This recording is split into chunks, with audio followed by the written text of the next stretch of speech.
নেপাল যাওয়ার টাইমে এই মুহূর্তটা যেন কতানি কষ্টর আছিল। বুকটা আমার ফাইটটা যাইতাছে, আমার দুইটা সন্তান থইয়া যাইতাছে। এক মা ছাড়া এই কষ্ট আর কেউই বুঝতো না। কয়েকজনে তো কমেন্ট করে কইতাছেন ফুলাফান বাড়ির থইয়া আইনারা দুইজন আয়া পড়ছেন হানিমুন। কোনো বড় ধরো কারণ ছাড়াও তো আমরা দুই বাচ্চারা কান্দায় আমরা দুরাফিল গেলাম না হইলে। যা কাজগা সবের প্রশ্নের উত্তরই দেন। আসসালামু আলাইকুম প্রিয় ভাই বোনেরা, কিরম আছেন? আশা করি যারা জানতে দেখতাছেন সবই বালাই আছেন। বহুত দিন ধরে লম্বা চূড়া ব্লগ দেই না, সবাই খালি কইতাছেন ব্লগ দিন তাড়াতাড়ি, ব্লগ না দেখলে ভালো লাগে না। আমিও তো বহুত দিন ধরে আইনারার লগে মন খুলে আলাপ করবার পাইতাছি না। যেদিন নেপাল যাইম এদিন সকাল থেকে এই ব্লগটা আরম্ভ করলাম। সেদিন আমার জামাইয়া ছোট সাইজের সাগরের ইসা আনছিল, কাজু বাদাম বাইটটা সুন্দর করে রাঁধছি, খাওয়া দাওয়া শেষ করলাম। আর সারাদিন কোনো ভিডিওই করবার পাইছি না। যাইবার আগ মুহূর্তত এরম মেঘের লেগে তো গড়তেই বারণ যাইতাছে না। আর আমরা দুইজন কাপড় চোপড় পিন্দে একদম রেডি, খালি বারোয়াম সময় হয়ে গেছে, ইন্দা মেঘের লেগে দেরি হয়ে যাইতাছে। জীবনের ফার্স্ট আমার দুই বাচ্চা থইয়া এলহা কোনো হানো যাইতাছি। এমনি তো যেন যাই লগে লইয়াই যাই। আর আমরা দুইজনে এক লগে এরম বা এক সপ্তাহ তাহা করে কোনোদিন কোনো জায়গাত গেছি না। আর আমরা বাড়িতে আম্মা আব্বা থাকবো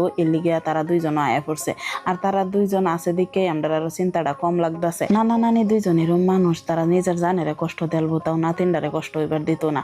তো আমার ফুলাফানের লাগে তো একটা খারাপ লাগা আছে। আরো সাকিরা কান্তাছে যেন আরো বেশি খারাপ লাগতেছে। যদি হই না আমার সেরি কিবা কান্তাছে। সেবেলা একবার ভাবছিলাম যে সাকিরারে লগে লই এই যাই আমগা, বাদে আম্মা আব্বা না করতেছে যে আমার লগে গেলে আরো তার কষ্ট হইব বেশি। তো আমরা তো ডাক্তার দেখাইবার যাইতাছি, এটা তো এনহারারে কইছি। অনকি লিগেও তো দুরাফিল ডাক্তার দেখাইবার যাইতাছি, কেয়ার ডাক্তার দেখাইবার যাইতাছি, সবকিছুর প্রশ্নের উত্তর দেন। শেষ মুহূর্ত সাকিরা কাইন্দা দিছে যে নিলিগে বেশি খারাপ লাগতেছে। আর সাহিম তো বড় হয়ে গেছে, সাহিম তাও বহুত বুঝে। আর হে জানতেও আছে যে আমরা একটা কামে যাইতাছি। 9:15 ট্রেন আছিল, আমরা বার হইছি 6টার সময়। যদি 5:30টার সময় বার হইতাম তাও কি জানি আরামসে গিয়ে পাইলাম হইলে। বহুতটা জায়গা দৌড়ে আইছি। আর কথা নিজে কষ্ট হয়েছে দুইজনের, এটা তো আর সীমা নাই। বেহেতে বেশি আমারই কষ্ট হয়েছে, কারণ আমার জামাই আমার লগে আইটা গেলেও আমি বহুতটা ফাঁসে ফইরাইতাহি। আজকে একটু পরে পরে দৌড়া যাইতাছে আর আমার ফিরা ছায়া ছায়া দেখতাছে। আমার এই ধরবো না ব্যাগ ধরবো, ব্যাগ ধরবার তাও একজন মানুষ পাইয়ালছি যে দেখতাছেন আমার ব্যাগটা। ব্যাগ লইয়ে যদি দৌড়া যান লাগতো তে আজকে এই ট্রেন মিস করলাম হইলে। তো আমার জামাই আয়া হেরে একটু শান্তিত বইছে, বেশি সময় বইছেও না, তাড়াতাড়ি বিছনা কইরালতাছে হইতে পারবার লাগিয়া। গুয়াহাটি আয়া হেরে 1 মিনিট খার হইবার সময় নাই, খাইবার সময় আর কইতে পাই আম খাইছি না, এই যে বাইতে খাই আইছিলাম। তো দৌড়াই এই পেটের ভাত শেষ হয়ে গেছে। এরকম খিদা লাগ যখন খাই কই। আমার জামাই রাস্তাতেই কয়েকটা জিনিস টুকটাক কিনা লইছিল, সেটাই বইয়া খাইলাম, খাইও ভালো লাগছে না। সাহিম শাকিরার লগে একটু ভিডিও কলে আলাপ করলাম, কইরা হইতে পারতাছি। কয়েকজন ভাই বোনেরা কমেন্ট করছেন গেন্দার মার মেকআপ করা হইছে না। গেন্দার মা কোনোদিন মেকআপ করে না, মুখের মধ্যে একটু ক্রিম লাগাই আর লিপস্টিকটা লাগাই, এই মেকআপ আমার। চোখ কাজলটাও লাগাই তারি না, আমার জামাই কাজল লাগাইলে বালা ফাই, এটাও লাগাই তারি না, আমার মাথার বিশুটটা পরে।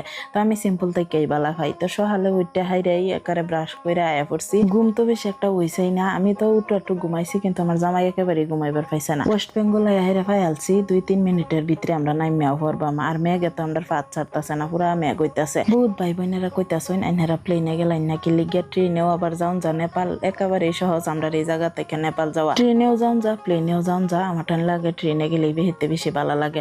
আর আমার জামাই তো 4বার গেছে, আমি এই ফার্স্ট যাইতাছি। আর আমার নেপাল হওয়ার কারণ হইলো আমার মাথার বেদনা লাগিয়া। আমার তো সবসময় মাথার বেদনা করি, একটু কাম করলেও মাথার বেদনা, এটা তো আইনারা সবসময় কই। আরো কয়েকজনের প্রশ্ন যে আইনার মাথার বেদনা করতেছে, তে চক্ষু কি লিগে ইঞ্জেকশন দিত। আমার বাড়ির ভূগোলের একজন ভিডি নাহের রক কাটটা হালাই দিছে, তারও মাথার বেদনা আছিল, সবসময় আমার মতনই মাথার বেদনা করতো।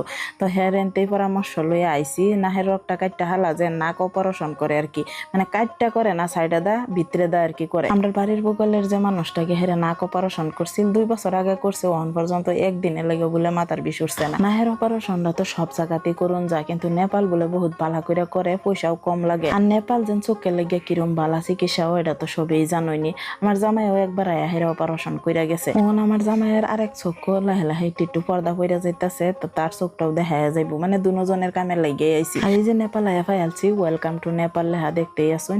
তো নেপালের রাস্তাঘাট গাছ গাছালি দেখে তো মনটা বইরা গেছে। রাস্তাঘাটটি কি সুন্দর পরিষ্কার, একটা পলিথিনের কুড়িও চোখ পড়লো না। আর আমরা এদিকে তো যে যেন খাইতাছে হিনই পলিথিন ধরে মিল্লা মারতাছে, সুবারি খাইতাছে, পিরিসকে ফেলাইতাছে, রাস্তাঘাটের অবস্থান নাই। আমরা মানুষে না বুঝলে সরকারে কি আর পরিষ্কার করে রাখতে পারবো।